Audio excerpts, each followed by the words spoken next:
welcome. Job security versus a bigger remuneration. Often a government versus corporate sector debate comes down to this. But I'm sure that you believe, like me, that there is more to this. That's, of course, our big debate today. Joining me, Smriti and Anushka, and our expert, Usha Albuquerque. Thanks all for coming in. Smriti, I'll let you have the first word because you are voting for a government job. Your time starts now. See, personally, I will go for a government job because of the reason of job security. I can work freely without the fear of being fired away any time. And then, like when we consider civil services, there is this respect you have in the society. And then there are fixed promotions in government job and perks and privileges. And then after retirement also, you live a very good life. You lead a very good life. And then in government jobs, there are efficient people who come up. Like for civil services, you prepare so hard. And for every other government job, you have to work so hard, study so hard. And then when you get into that, they will make you go and they'll make you go under rigorous training. And then you will go to areas, reach out to people. You become more experienced. And then you know how to start up with things. So in this way, government officials, workers are very efficient. And there is dearness allowance also which comes into account every year. The pay of government employees, it goes higher, right. According to the inflation thing. Right. Your time's up. I'm going to revisit that with you in just a bit. Before I get ma'am in, Anushka, you believe that you'd vote for a private sector job. Why is that? The main reason why people go for a private sector job is the higher salary that they receive than a government job person who receives a almost half of the salary than a private sector. Then, as she said, the job security. I don't personally believe that there's an issue of the job security, because if you work hard and you get paid well, job security doesn't count into. And then respect. As she said, that the IS people, they get the respect. Even a person working in a multinational company earns a lot of respect. It's a worldwide recognition that they receive. Then they get a lot of exposure, that going on field works, and so they develop much better skills than a person working in a government job, because in a government job they just continue doing the same work repeatedly. Right. So you're saying that it is perhaps repetitive, that's your understanding of it. Well, someone who's sort of tested both waters, as it were, is of course ma'am. She's been there, done that. So how do you see this, ma'am? This has, of course, been an age-old debate and it's not going anywhere. It is, but I think there are certain changes in the current scenario. Government jobs always were good for certain reasons, like job security, primarily. But today, they are reducing in number. The competition is far, far more acute to get into a government job. And there are only certain jobs which have the kind of respect and the prestige that most students are looking for. It could be the defense services, the IAS, railways, or particular kind of things. Right. But by and large, the large number of just clerical people that fill our government offices are really doing no work. So I would say that there is now, on the other side, you look at a private sector job, if they don't know work, they don't get paid. So everybody works. It becomes like an incentive. And to that extent, the private sector is able to garner much more of the talent right. and make use of it than in a government area.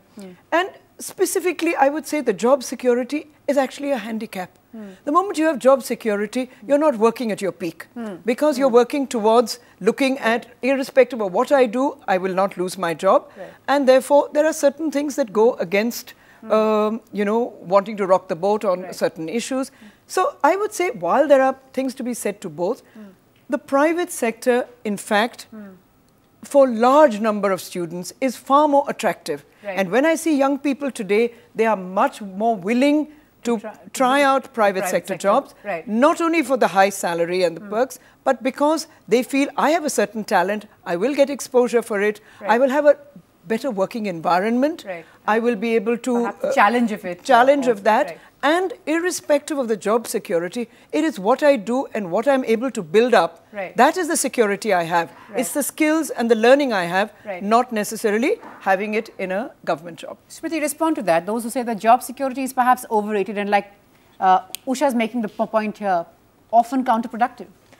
When the recession happened, there were people who were working so hard and very efficient, but they were all fired. So what job security did they have? And so many people got fired at that point of time. So what peace of mind do you work with then?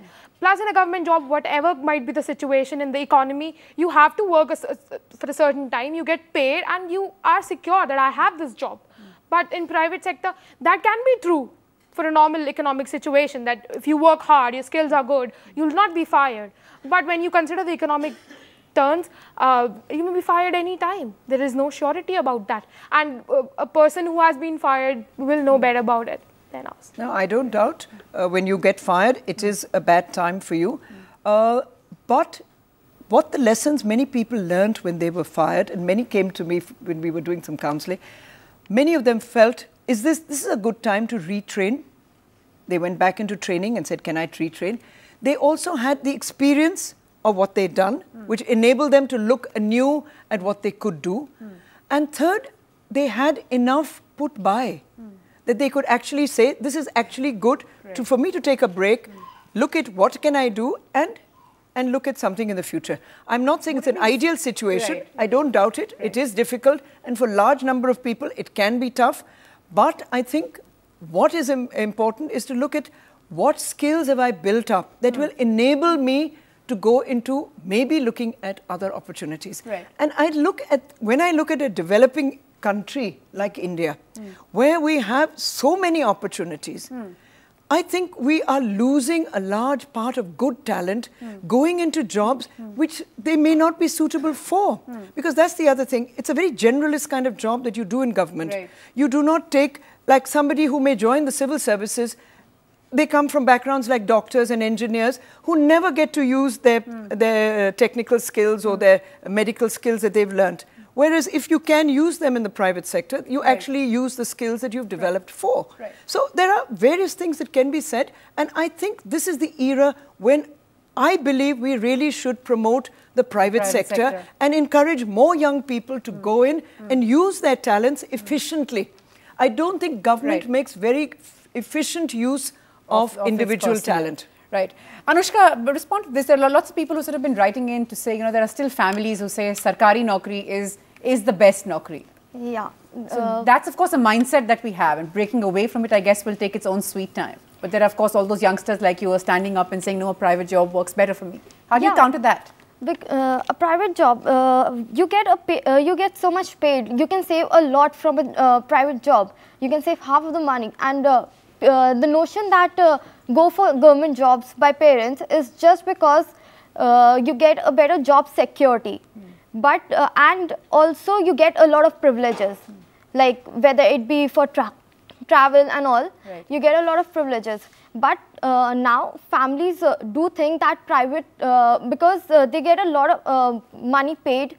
So nowadays families do think that private sector remuneration sort of makes up for a lot of work. Exactly. Right.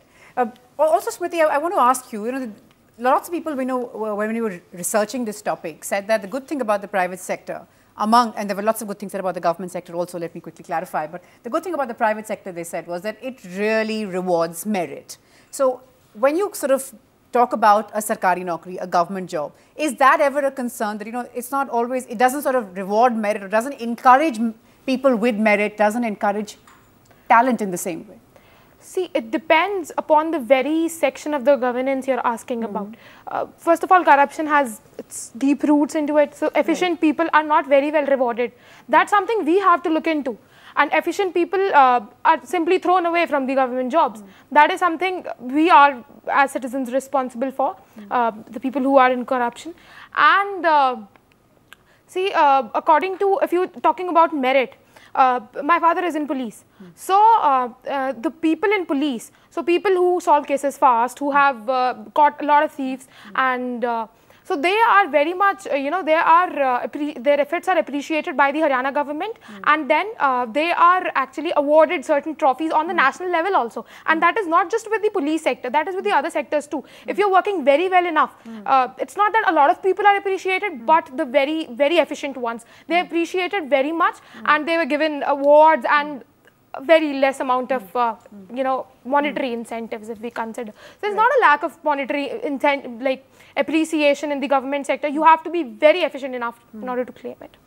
Right. I would tend to agree. There is a lot of perhaps it can be on a larger scale. On a larger scale, yes, definitely. And there's no doubt that they also get the best people. I mean, especially if you look at the specific services like the civil services, where it's so competitive that you're really getting the top level of the cream of people and students. But the numbers are so small that very often I feel for many students who are trying to get into government, the competitiveness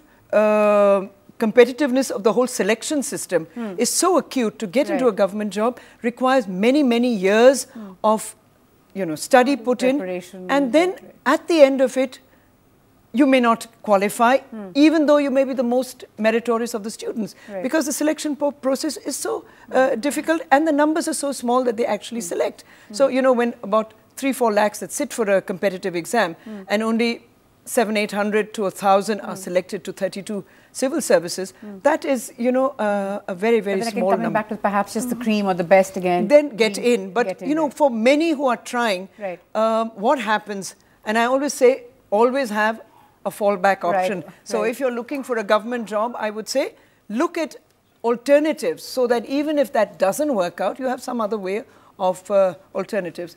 And I don't know, with private jobs, there are many levels of jobs. Wouldn't you say that? Yeah. Are there different kinds of jobs that would give you those opportunities? Yeah, as you said, you said it's very competitive. The government jobs are very competitive. You need a lot of hard work for this. But getting into an IM for MBA is also equally competitive. Very good. Yes, of course. To get into that, you have to work hard and to get in there. So I don't believe there's equal hard work that you have to put in for the private sector. I agree. That's, that's an important point. I'm running out of time, but Smriti, quickly, the one reason of all that we have mentioned, the one reason why you believe you would opt for a government job. Job security. Job security. Okay. And Anushka, should I? Higher paid salaries. Right. Yeah, you can save a lot. If you have a security of the job, then you have a higher salary too in the private sector. Right. So even in the recession, that would help. Right. So you're saying even that you don't have a job security, it's offset by the fact that you're paid. You have your talent. In your opinion, a lot more. You have your talent. You can apply for other jobs too. Right. I think finally it does. There's a need for both. There's within a country like this, and both could learn a lot from each other. In terms of, I think the government jobs need to be not just security, the merit basis has to be there. Because everybody works for a certain satisfaction in what you do. While you do get awards, but that is only at certain levels.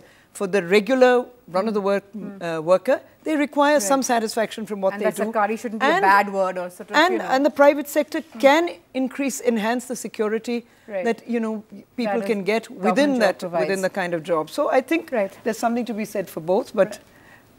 Right, well, would you say go ahead, Smriti, I'll get you to wrap it for us. So I believe, considering the fact there are less jobs in government sector, see, the government has to work in this domain. It has to create more and more jobs. When we consider teaching thing, so we say there is a dearth of good teachers in the primary government primary schools, but then teachers are hired on temporary basis. Why not actually, provide them proper tenure for working, so that more and more people get involved into it. Teaching is such a noble profession. And again, this is your question for the government, I would yes, imagine. This is a question for the government. Plus one more thing. See, if you're working on high government posts, like there are a lot of civil services people who again then go into planning commissions and a lot of other committees which are, chaired on, which are there on national level. So That itself is a again good... sort of, you're saying an incentive. Eventually, if you put in that many years of service, I would imagine the Planning Commission if you're efficient would enough, take... you've served your tenure So you're saying that, again, merit will be rewarded. Yes, it will. Well, that's of course the debate. It's not going anywhere in a hurry, but you've heard from Smriti, you've heard from Anushka, and you've also heard from Usha trying to help us navigate this debate, as it were. Well, we're slipping into a quick break now. We're back with lots more. Don't go away, and thank you all for being part of the program today.